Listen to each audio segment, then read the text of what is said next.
우리 먼저 말씀을 읽어야겠죠. 화면을 보면서 제가 말씀을 읽을 때 여러분 눈으로 따라가면서 하나님의 말씀을 함께 읽도록 하겠습니다. 읽겠습니다. 미가야가 말을 계속하였다. 그러므로 이제는 주님의 말씀을 들으십시오. 내가 보니 주님께서 보좌에 앉으시고 그 좌우 옆에는 하늘의 모든 군대가 둘러서 있는데 주님께서 물으십니다. 누가 아합을 꿰어내어서 그로 길르앗의 라못으로 올라가서 죽게 하겠느냐? 그러자 그들은 이렇게 하자 또는 저렇게 하자 하며 저마다 자기의 의견을 말하는데 한 영이 주님 앞에 나서서 말합니다. 제가 가서 그를 꿰어내겠습니다. 그러자 주님께서는 그에게 물으십니다. 그를 어떻게 꿰어내겠느냐? 그러자 그는 대답합니다. 제가 거짓말하는 영이 되어서 아합의 모든 예언자들의 입에 들어가서 그들이 모두 거짓말을 하도록 시키겠습니다. 그러자 주님께서 말씀하십니다. 내가 그를 꿰어라. 틀림없이 성공할 것이다. 가서 곧 그렇게 하여라. 그러므로 이제 보십시오. 주님께서 거짓말하는 영을 여기에 있는 임금님의 예언자들의 입에 들어가게 하셨으니 주님께서는 임금님께 이미 재앙을 선언하신 것입니다. 아멘. 여러분, 지난주 말고요, 지지난주에 북이스라엘의 아합 왕이 어느 국가와 전투를 했는지 여러분 기억나십니까? 그렇죠? 시리아와 전투를 했죠. 제가 그림을 보면서 아시리아 바로 밑에 시리아가 있다라고 말씀을 드렸죠. 시리아 왕 베나닷과 전투를 했어요. 근데 베나닷을 살려두지 말고 죽이는 것이 하나님의 전투에 나아가는 올바른 방법일진데 아합이 어떻게 했습니까? 그를 살려두죠. 그때에 아합에게 베나닷이 두 가지 약속을 합니다. 베네핏을 주는 거죠. 그 두 가지 약속 가운데 한 가지를 다시 한번 살펴보도록 할까요? 열왕기상 20장 34절 말씀을 제가 발췌했습니다. 베나닷은 아합에게 말하였다. 내가 이렇게 당신에게 하겠습니다. 나의 부친이 왕의 부친에게서 빼앗은 성들을 다시 다 돌려드리겠습니다. 시리아가 북이스라엘에게서 뺏었던 성읍들을 돌려주겠습니다 라고 약속을 한 거죠. 반납하겠다고 한 거죠. 그런데 그 후로 3년이 지났어요. 다 반납을 했을까요? 안 했을까요? 하지 않았습니다. 그 반납하지 않은 성읍 중에 한 성읍의 이름이 오늘 우리가 함께 읽은 말씀 가운데 나오는데요. 길르앗에 있는 라못이라는 성읍을 반납하지 않은 겁니다. 아합이요 참았어요. 그렇게 3년이 지나고요. 도저히 못 참겠어서 신하들에게 이야기를 합니다.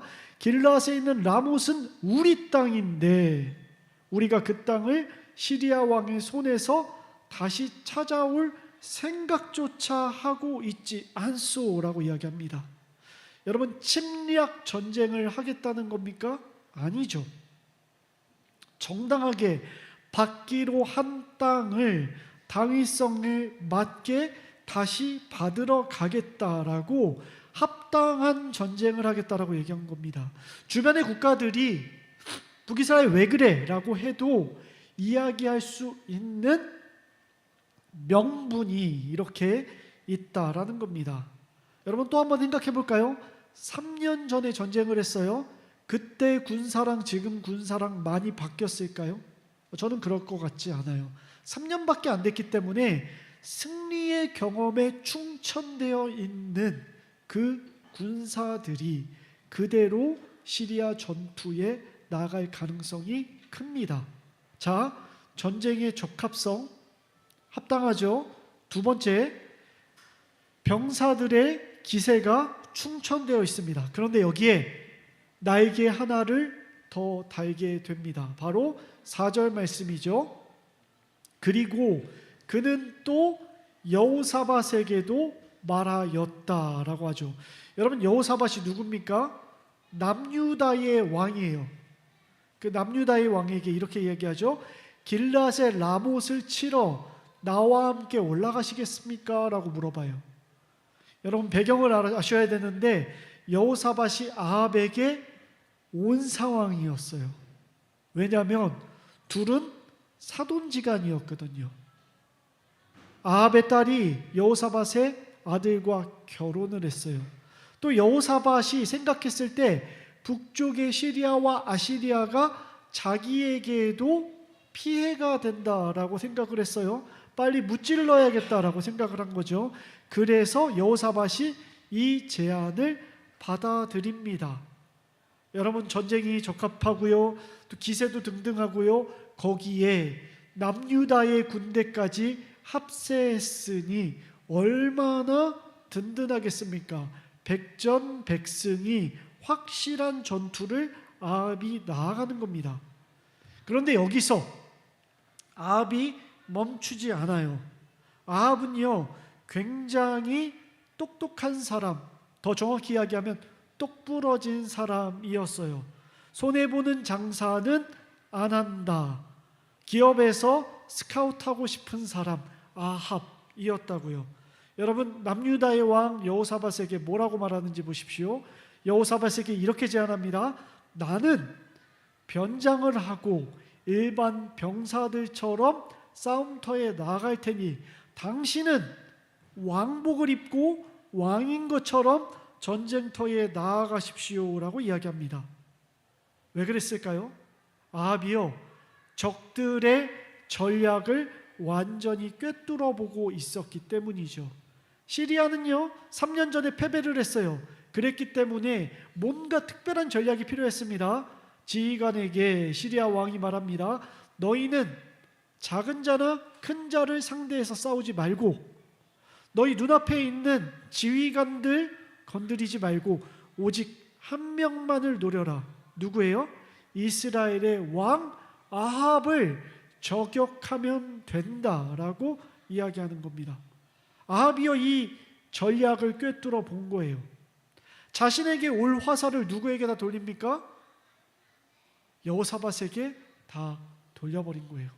자기가 맞아야 될 그 공격을요, 여호사밧에게 다 돌리게 했던 지혜를 발휘한 거죠.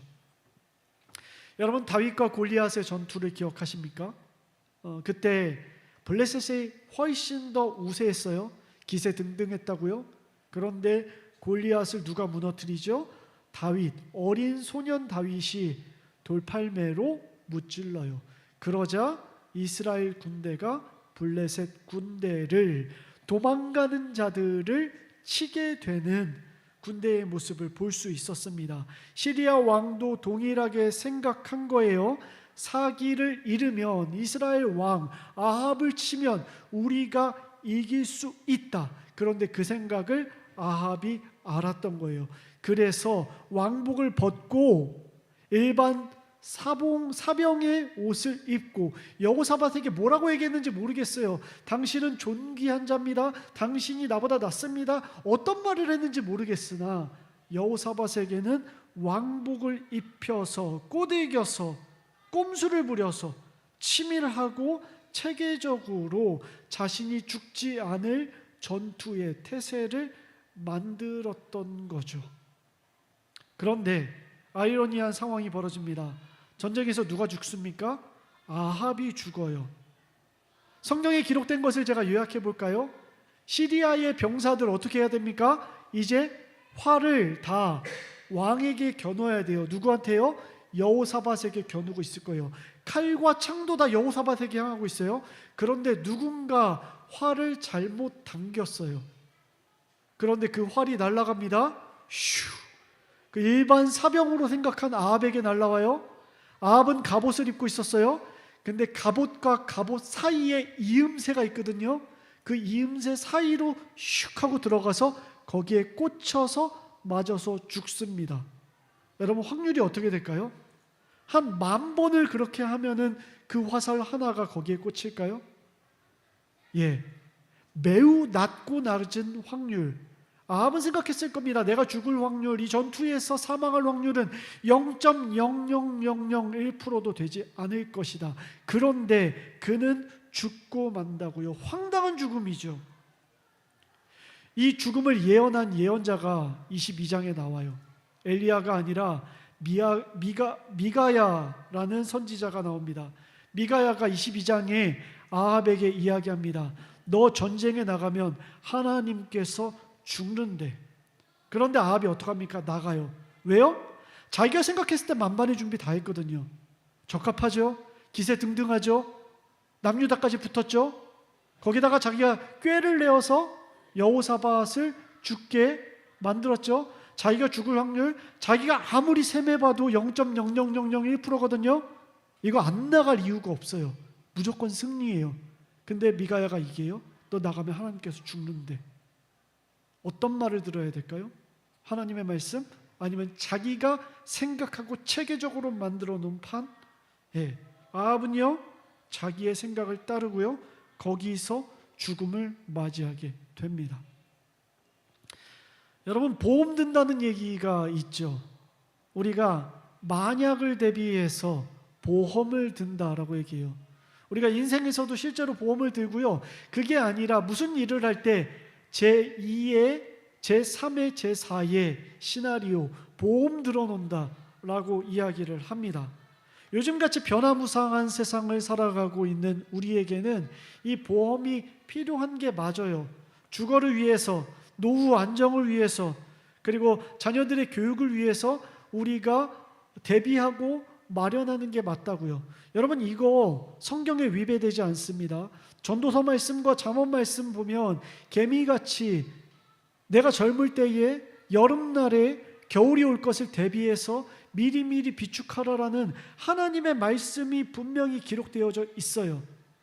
여러분, 그런 관점에서 봤을 때 아합은 보험 왕이었어요. 얼마나 대비를 잘합니까? 1차, 2차, 3차, 4차 체계적이고 계획적으로 탁탁탁탁 대비를 해요. 근데 아합의 문제가 뭔지 아십니까? 그는 보험만 들었다는 거예요.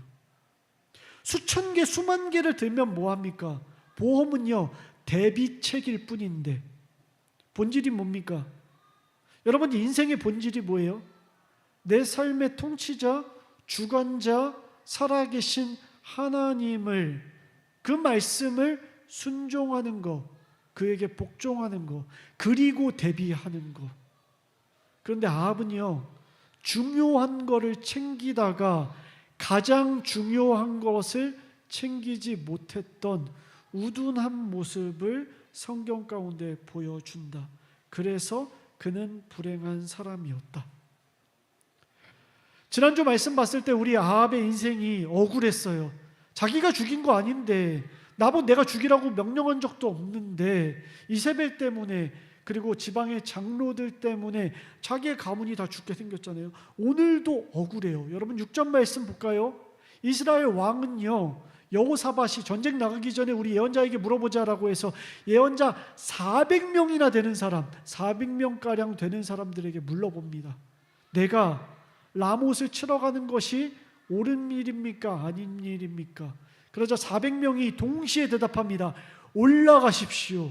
주님께서 그 성을 임금님의 손에 넘겨주실 것입니다. 여러분, 분명히 물어봤어요. 내가 올라갈까요 말까요? 예언자들에게 물어본 겁니다. 예언자들이 올라가십시오, 승리 줄 겁니다. 근데 단 한 명, 미가야만 이야기합니다. 아니요, 올라가면 당신 죽습니다. 백성들은 고향으로 잘 흩어질 거지만 당신은 반드시 죽을 겁니다. 제가 말씀을 읽으면서 생각해 봤어요. 왜 400명은 하나님의 음성 듣지 못했을까? 왜 미가야만 하나님의 음성을 들었을까? 두려운 거예요. 나는 하나님의 음성을 듣지 못하는 사람 400명 가운데 들지 않는다는 보장이 있을까? 여러분 어떠세요? 이게 목회자만의 문제입니까? 예언자들만의 문제입니까? 나는 내 인생 가운데 하나님의 음성을 들으며 살아가고 있는가? 여러분, 그 이유가요 400명이 듣지 못했던 이유가 바로 13절에 나옵니다. 미가야를 데리러 간 신하가 미가야에게 말합니다. 이것 보시오.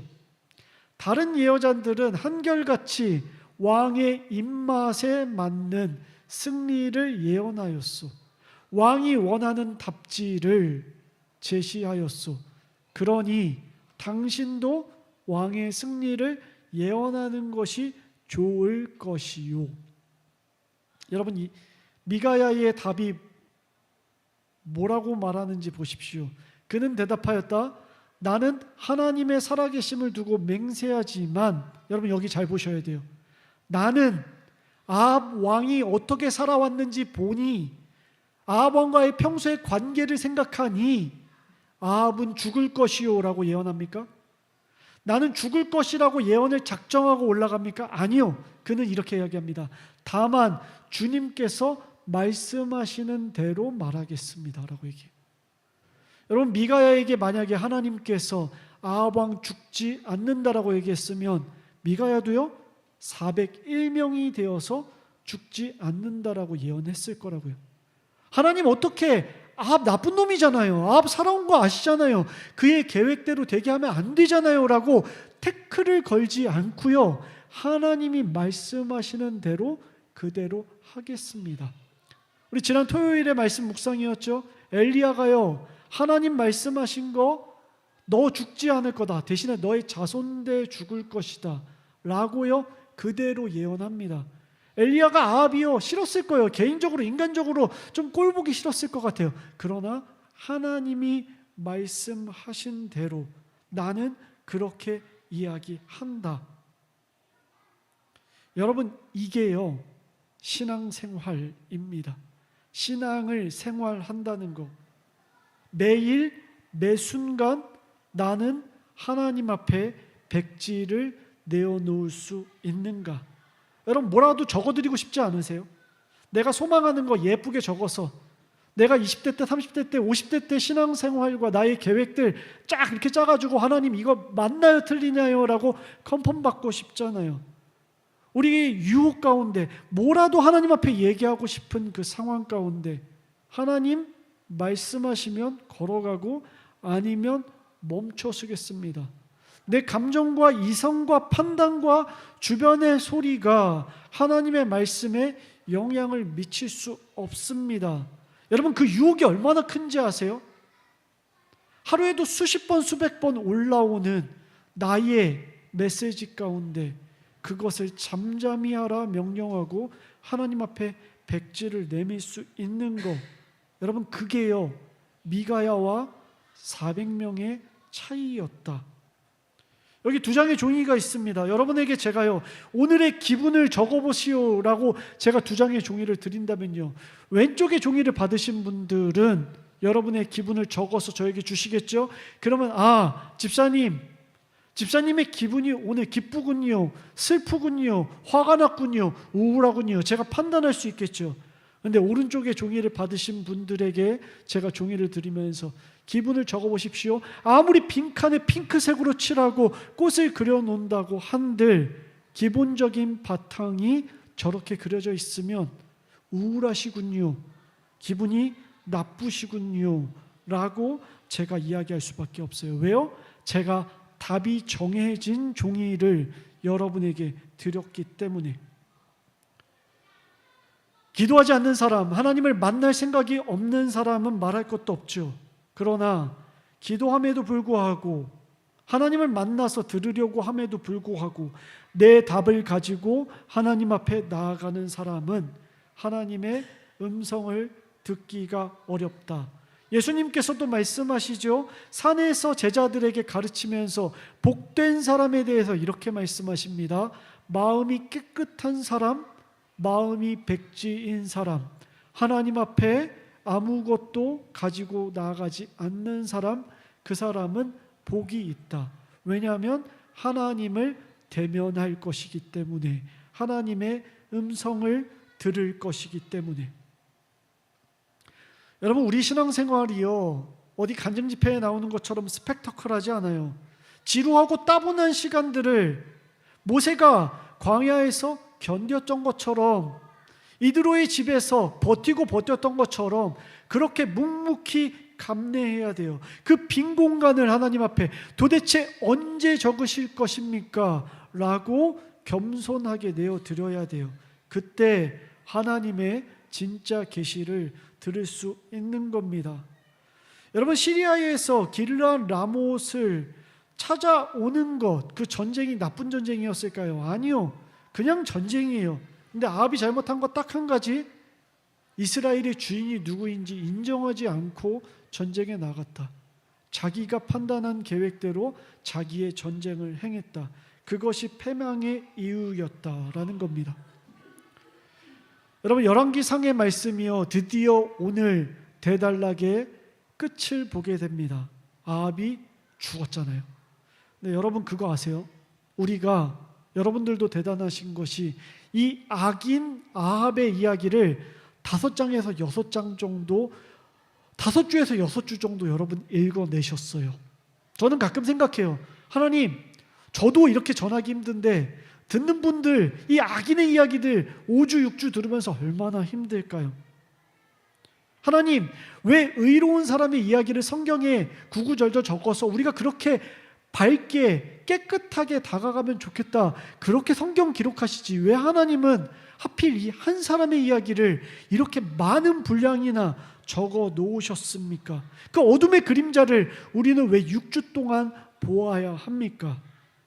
자, 여러분, 미가야가요 아합에게 하나님의 말씀을 대언하는 부분을 한번 보십시오. 이렇게 말합니다. 주님께서 아합에게 말씀하십니다. 그리고 그 천사들에게 이렇게 물어보십니다. 누가 아합을 꿰어내어서 그로 길르앗 라못으로 올라가서 죽게 하겠느냐? 여러분, 아합이요 이스라엘의 지도자였는데 하나님의 뜻대로 하지 않아서 이스라엘이 구렁텅이로 빠질 것 같아요. 그래서 아합을 하나님께서 치시기로 결정하신 거예요.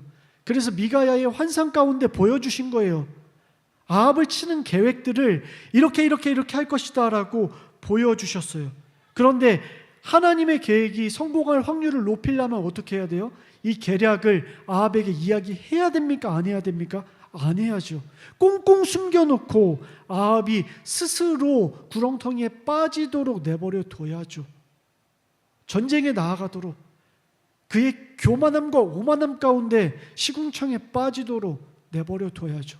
그래서 이스라엘 건져내셔야죠. 그런데 하나님 어떻게 하세요? 내 계획 이거다라고 아합에게 다 까발려서 보여주십니다. 이거 듣고 아합이 돌이키면 하나님의 계획은 먹통이 되어버리는데, 하나님이 말씀하신 거 아합 때문에 아무것도 아닌 거 되어버리면 어떡합니까? 그런데 왜 하나님께서는 미가야를 통해서 이 이야기를 하실까요? 한 가지죠. 아합이 돌이키기를 바라시는 마음 때문에. 이 악인, 이 말도 안 되는 아합 같은 악인도 하나님이 사랑하는 자녀여서 그가 돌이키기를 바라시기 때문에. 여러분, 형제가 싸우면요 동생이 형을요 막 놀려요. 그리고 막 형을 힘들게 해요. 그럼 여러분 뭐라고 합니까? 너 한 번만 형한테 그렇게 해봐. 그럼 혼날 줄 알아. 형 때리지 마. 형한테 뭐라고 하지 마 라고 하죠. 여러분, 동생에게 그렇게 말하는 부모님의 심정이 어떤 심정입니까? 진짜 때리는 것을 경고하기 위해서 내가 너 때릴 거야 라고 작정하면서 말씀하시는 겁니까? 아니죠. 너가 돌이키기를 바란다. 형과 사이좋게 지내기를 바란다. 사랑하기를 바란다. 폭력을 멈추기를 바란다. 남의 자식이면 몰라요. 내 자식이라면 회복되기를 바란다. 여러분, 아합의 이야기 왜 이렇게 길까요? 저는요 불경하게도 하나님의 쓴소리, 여러분들 이해하실 것 같아서 하나님의 잔소리라고 표현을 해볼까요? 이 5장에서 6장으로 이어지는 이 지겨운 악인들의 이야기, 아합 같은 인간도 자식으로 사랑하시는 하나님의 사랑 이야기이다. 하나님 없이 살아가는 인생들이 불나방처럼 불로 뛰어드는 것이 안타까워서 하나님 앞에 백지 내놓고 기다리는 인생, 신앙의 생활을 하기 바라시는 그 애닫는 마음으로 적으신 하나님의 사랑의 편지다라고 저는 생각합니다. 열왕기상을 함께 읽으신 사랑하는 성도 여러분, 우리 여러 가지 왕들의 이야기를 읽어봤습니다. 그러나 저는 이 마지막 아합 왕의 이야기를 통해 아합 개인이 아니라 아합조차도 사랑하시는 그 하나님의 사랑을 기억하면서 우리가 백지를 내놔서 내 인생 망할 것 같은 그 불안함 가운데 그 인간도 사랑하시는 하나님께서 내 백지 가운데 얼마나 아름다운 것 그리실까, 아니 아합보다 못한 내 인생 가운데 아름다운 그림 그리실 그 하나님을 소망하실 수 있는 저와 여러분 되시기를 주님의 이름으로 간절히 소망합니다.